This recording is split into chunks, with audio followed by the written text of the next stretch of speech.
খবরদার, আমায় কাটবে না, খবরদার। ভালো হবে না কিন্তু। ওই কাঁচা আম গাছটি কাটো আর আমায় ছেড়ে দাও। তোদের দুজনকেই কাটবো, আগে তোকে আর তারপর ওকে। এখনো হাঁ করে দেখছো কি? যাও, গাছটা কেটে ফেলো। কানাইঘাটি গ্রামের পাশে ছিল একটা জঙ্গল। সেই জঙ্গলের ভেতরে ছিল দুটো আম গাছ। একটা গাছের আম দেখতে খুব সুন্দর, পাকা আর খুব মিষ্টি, কিন্তু এইটা নিয়ে তার অহংকারের শেষ ছিল না। আর অপর পাশের আম গাছটির আম ছিল কাঁচা আর খুব টক, কিন্তু তার মনে কোনো অহংকার ছিল না।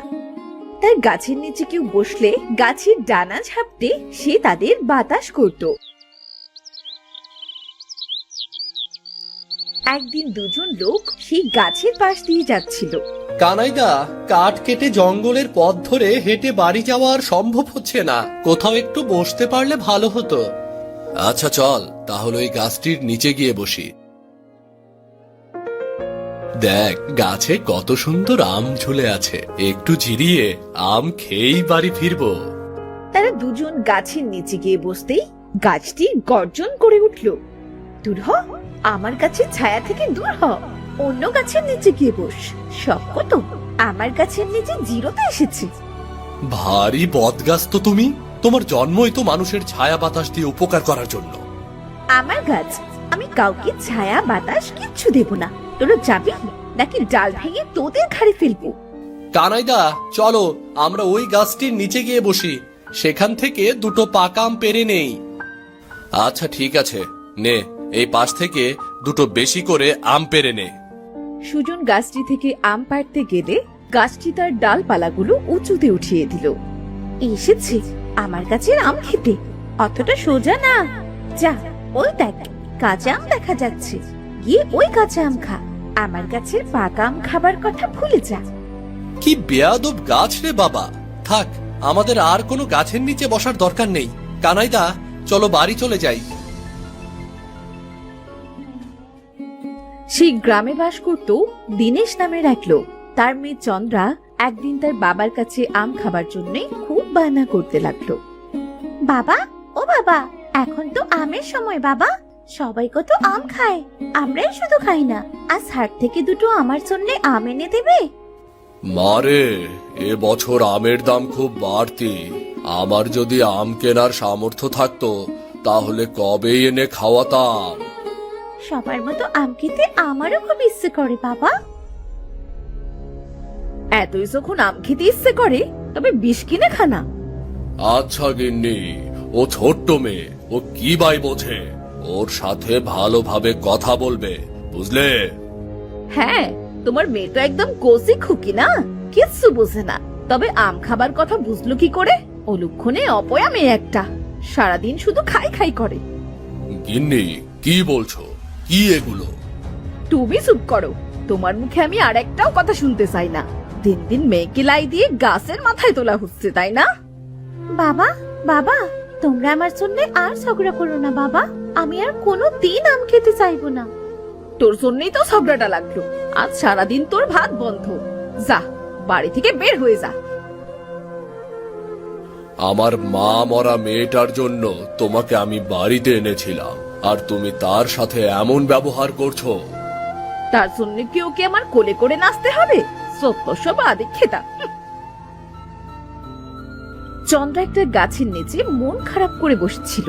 তখন তার বন্ধুরা চন্দ্রার কাছে এসে বলল, কিরে চন্দ্রা, তুই এখানে মন খারাপ করে বসে আছিস, আর আমরা তোকে সারা গ্রাম খুঁজে বেড়াচ্ছি। আরে কিরে, কথা বলছিস না কেন? তোর কি মন খারাপ? আরে, বাবার কাছে আম খেতে চেয়েছিলাম, তাই মা আমাকে অনেক বকা দিয়েছে জানিস। ও, এজন্যই তোর মন খারাপ? আমরা তো তোকে আম খাবার জন্যই খুঁজছিলাম। সত্যি বলছিস? কই আম? দে দে আমাকে। আরে, আম তো আমাদের কাছেই নেই। শুনেছি জঙ্গলের ভেতরে একটা আম গাছ আছে, সেই গাছে নাকি অনেক পাকা আম। তাই সেখানে চল যাই, আম খেতে যাব। তাই তোকে ডাকতে এলাম। তাহলে এক্ষুনি চল, আর দেরি না। আমের কথা শুনে আমার তো জিভে জল চলে এসেছে রে। তারা সবাই মিলে জঙ্গলের ভেতরে সেই আম গাছের কাছে গেল। এই দেখ, এই সেই আম গাছটি। তোরা নিচে দাঁড়া, আমি গাছে উঠে আম পেড়ে নিয়ে আসছি। আমার গাছের আমের কথা ভুলে যাও তোমরা। আমার গাছের আম আমি কাউকে দেব না। আমরা অনেক দূর থেকে এসেছি গো তোমার গাছের পাকা আম খেতে। দয়া করে আমাদের সবাইকে তোমার গাছের আম খেতে দাও। দূর হ, দূর হয়েছে আমার গাছের কাছ থেকে। ওই দেখ আরেকটা আম গাছ, যা ওর কাছে যা। ওর কাছ থেকে যত ইচ্ছে আম খা। ওই আম গাছটি তোদেরই যোগ্য। অহংকারী গাছ একটা। তোমার এই অহংকার একদিন শেষ হয়ে যাবে। এই চল সবাই, আমরা ওই গাছ থেকে কিছু আম পেড়ে বাড়ি ফিরি। তারা আম গাছটির কাছে যেতেই আম গাছ তাদের স্বাগত জানালো। তোমাদের সুস্বাগতম। তোমরা যে আমার কাছে এসেছো, আমি খুব খুশি হয়েছি। আমার কাছে ছায়ায় তোমরা বসো, আমি তোমাদের জানা ঝাপটে বাতাস করব। আরে বাহ, কত সুন্দর ব্যবহার। মনটা যে একেবারে জুড়িয়ে গেল। তোমার কাছেও তো অনেক আম, কিন্তু তোমার গাছের আমগুলো কাঁচা কেন? সৃষ্টিকর্তার দান। সৃষ্টিকর্তা আমায় যেটা দিয়েছেন আমি তাতেই খুশি। আমি আমার ডাল নিচু করে দিচ্ছি, তোমরা আমার কাছে আম খেতে পারো। না না, ওই টক আম আমরা খাবো না। আমাদের আম দেবার কোনো প্রয়োজন নেই। তোমার কাছে বাতাসার ছায়া দিয়ে যে উপকার করলে আমাদের, এতেই আমরা অনেক খুশি হয়েছি। আচ্ছা ঠিক আছে, তোমরা যা কইবে। আমার কাছে আম টক ও কাঁচা বলে আমার কাছে কেউ আসতে চায় না। তোমরা যে আমার কাছে এসেছো, আমি এতেই খুব খুশি হয়েছি। তোমাদের পেয়ে আজ আমার খুব ভালো লাগছে। তুমি কি আমার মধ্যেই কষ্টে আছো আম গাছ? আমারও তো খুব কষ্ট, জানো তো। আমার মা আমাকে একটু ভালোবাসে না আম্মামা। আম্মামা, তুমি আমায় মামা বলে ডাকলে? আজ সত্যি নিজেকে পরিপূর্ণ লাগছে। কেউ আমায় ভালোবেসে মামা বলে ডাকলো। এখন থেকে আমার যখন মন খারাপ হবে, তখন তোমার কাছে চলে আসবো আর অনেক গল্প করব। আমার আম তো কেউ পছন্দ করে না। তুমি কি আমার আম খাবে? তাহলে নিজেকে আমি সার্থক মনে করব যে কেউ না কেউ আমার কাছে ফল খেয়েছে। চন্দ্রা, তুই ওই টক আম নিয়ে কি করবি? চল তো, বাড়ি চল। পাকা আম যখন খেতে পারলাম না, তখন কাঁচা আম নিয়ে কি করব? তোদের খেতে হবে না, আম্মামার আম আমি খাবো। গাছটি খুব খুশি হয়ে তার ডালটা নিচু করে দিল, আর চন্দ্রা সেখান থেকে কিছু আম নিল। আম্মামা, আজ তাহলে আসি আমরা। তোমার সাথে আবার দেখা হবে। তারা আম গাছের কাছ থেকে বিদায় নিয়ে বাড়ি ফিরে এলো। চন্দ্রা বাড়ি এসে সেখান থেকে একটা আম খেতেই, এ কি, আম্মামা তো বলেছিল তার আম টক, কিন্তু এ তো খুব সুস্বাদু আর মিষ্টি। সোনার বীজ? এই আমেরাটি সোনার? এটা কি করে সম্ভব? আমি কালই আম্মামার কাছে কি জিজ্ঞাসা করব। পরদিন চন্দ্রা আম গাছটির কাছে গিয়ে আমের বিষয়ে জিজ্ঞাসা করলো। আম্মামা, তুমি যে বলেছিলে তোমার আম টক, মানুষ কেউ খেতে চায় না, কিন্তু তোমার আম তো খেতে যেমন সুস্বাদু তেমনি মিষ্টি, এমনকি তার বীজটাও যে সোনার। মেয়ে, সবাই তো আমার উপরটাই দেখে, ভেতরের খবর কেউ রাখে না। সবাই আমার উপরের কাঁচা আম দেখে ভাবে আমার আম খেতে টক, আর এই জন্যে কেউ আমার গাছের কাছেও আসতে চায় না। আসলে আম্মামা, আমরা মানুষেরা সবসময় উপরের সৌন্দর্যটাই দেখি, ভেতরটা দেখি না। যদি সবাই ভেতরের সৌন্দর্য দেখতো, তবে কতই না ভালো হতো। তুমি অনেক ভালো মেয়ে, আমার এই প্রতিদান পাবার যোগ্য একমাত্র তুমি। তাই তোমাকে আমার গাছের আম খেতে বলেছিলাম। তুমি ওই সোনার বীজ বিক্রি করে যত খুশি পাকা আম খেও। না গো আম্মামা, বাবার খুব অভাব জানো তো। আমি বরং বাবাকেই বলবো বীজটা বিক্রি করে খাবার কিনতে।